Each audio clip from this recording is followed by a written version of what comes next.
Class is in session. Welcome to Digital Scribeology. I am your professor, your instructor, your coach, Nayim Edwards, and the fleet came in strong over the past few days. I got to give a special shout out to Zay coming in the heaviest per usual.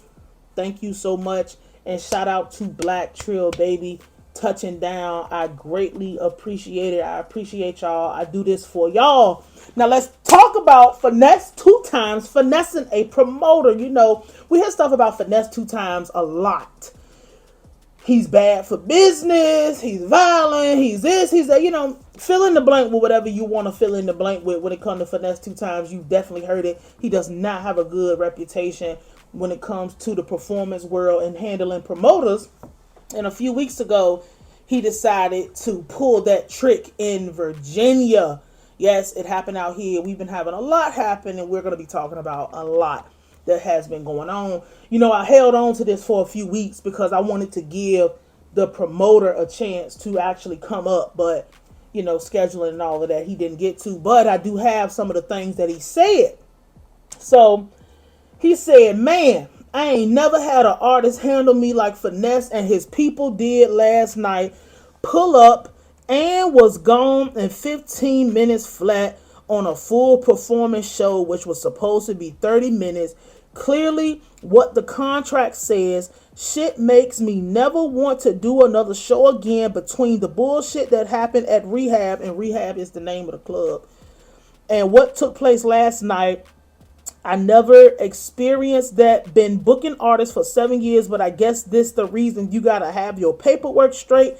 I just can't let that fly like that with Club Rehab or Finesse. And this nigga don't have no punctuation in here, so please bear with me. I am a scholar. I read better than that.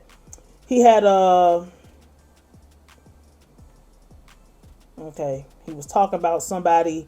So after he posted that, rappers in the city of Richmond, not all over the place, but rappers in the city of Richmond was saying you should have booked us. We wouldn't have ran off on you. We wouldn't have, whatever. We be having it turned. We'll talk about all this stuff after I read all of this. But people was actually actively making videos. Some very notable artists out in this area.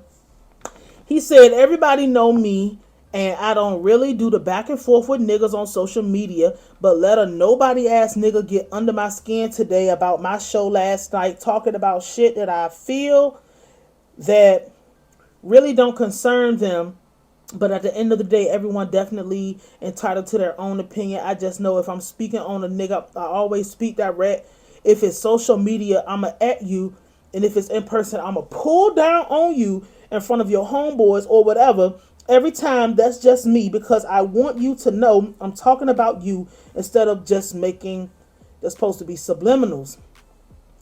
And then the last thing he said is, one thing about living here in Richmond, it don't matter how much fake love you show. When you see a nigga outside, nigga will show you their true colors before it's all said and done. These niggas be haters in real life, and it kills them to see the next person trying to do something different when they stuck doing the same shit they was doing 10 years ago. Y'all niggas pathetic, but at the end of the day, if anybody got something they want to say to me, hit my DM or call my phone. It's on the flyers, or it's on all the flyers to damn near every artist that performed in the city in 2023 so far. And that's what he had to say. So let's talk about Finesse first, and then we'll talk about the other artists, and then we'll talk about this contract thing and how you can avoid getting robbed by Finesse2tymes and any artist that you plan on booking or plan on doing business with. That's the purpose of Digital Scribeology. As we know, Finesse2tymes don't have the best reputation. He fresh out of jail. Somehow, some way, we just can't separate our business from everything else. And the crazy thing about what he's talking about in the beginning about is his fault because he didn't have his paperwork right or whatever. I'll say that for a second. Finesse2tymes was supposed to perform for 30 minutes. He only performed for 15 and dip. You got paid the front end. You got paid the rest of the money. But this is absolutely a robbery. This is absolutely stealing. Point blank. Period. It's not. It can't be described or talked about in any other way, because if you get paid for a full performance, you're supposed to abide by that. How this young man, EJ, could have prevented this was, one, if you have to have it in these contracts, and I guess I'll just talk about the contract now. You have to have it in these contracts, these fail-safe clauses, because a lot of these artists, they wouldn't pull this in no city like New York. They wouldn't pull this in no place like Atlanta. They wouldn't pull these type of things in Houston or going to Los Angeles or nothing like that, because there's so many people that's gonna come out, and those are so many markets. You know, Virginia is one of those places that a lot of people, and first and foremost, we have a very interesting connection with Tennessee. That's one of our border states. A lot of the people that came from Memphis, the first place they come to is Virginia. Virginia is one of those places where when you trying to come up, you come here to build your fans. You could come here and you can really be nobody and not even really be famous like that, and you can get $5,000, $10,000, $15,000, $20,000, $30,000 to perform if enough people know you. But this is one of those build your fan base states. It's not, we're not as big as we could be, but everybody has to come through Virginia. You know how like Jill Scott would talk about like the Sugar Water Festival? This is one of them sugar water festival type places. Like you gotta build yourself up to being somebody huge, and this is one of those places you gotta come, like South Carolina, like North Carolina. You know, you gotta hit these smaller places and these smaller markets, because that's what people are gonna be the most loyal at. So when you dealing with somebody like Finesse2tymes, who completely unprofessional, you show up late, and then you do half of the work that you got paid full price for.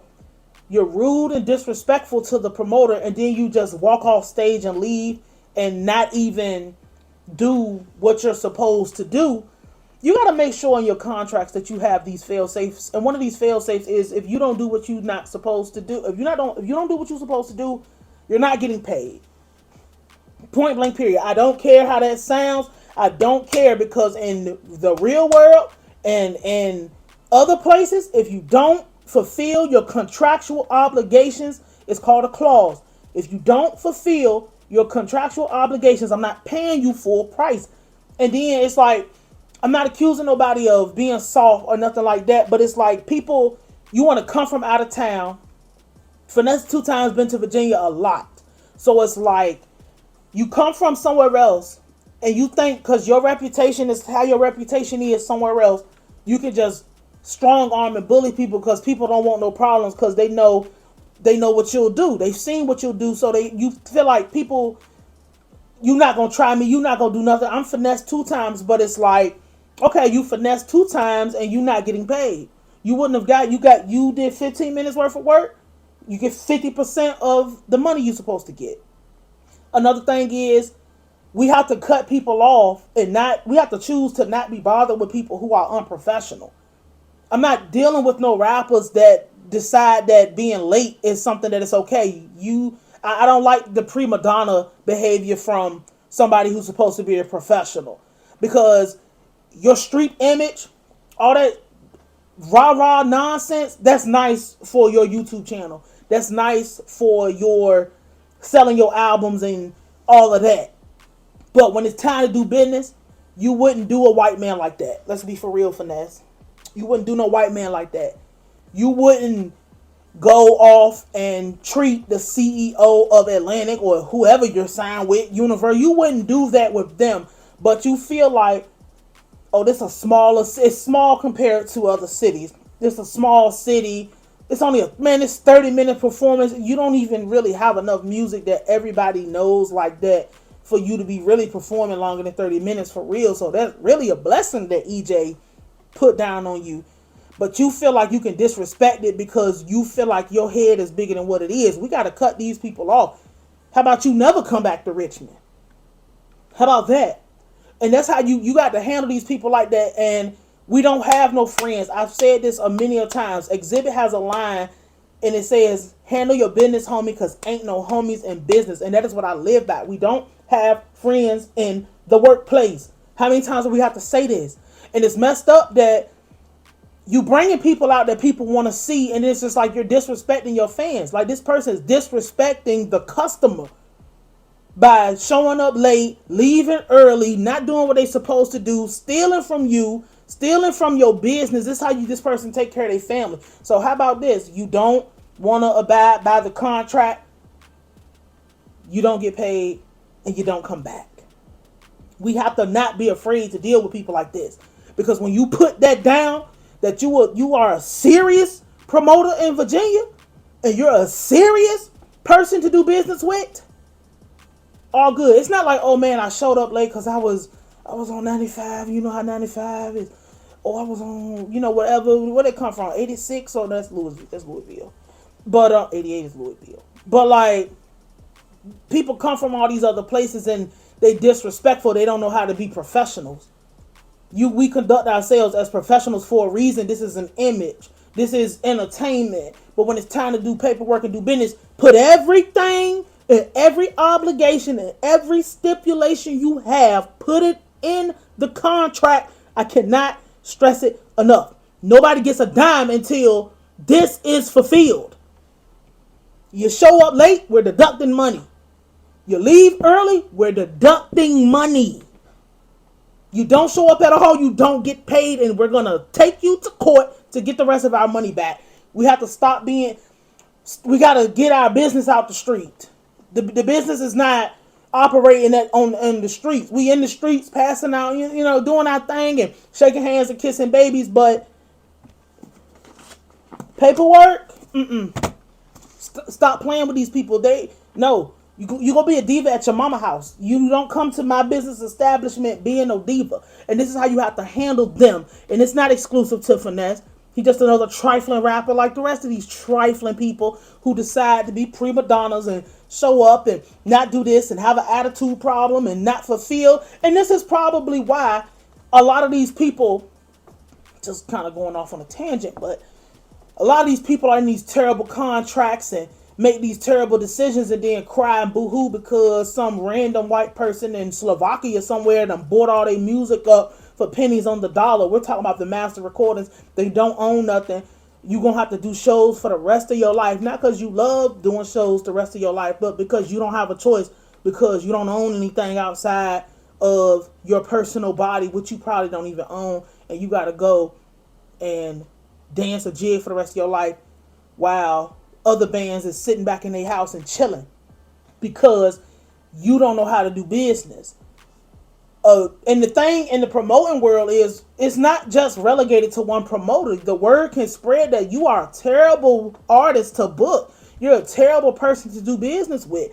And when you do that, it's not just EJ. It's not just one promoter. It spreads to everybody else. Everybody else is going to see that, man, I'm not bringing this nigga to the club and all he gonna do is run off with my money.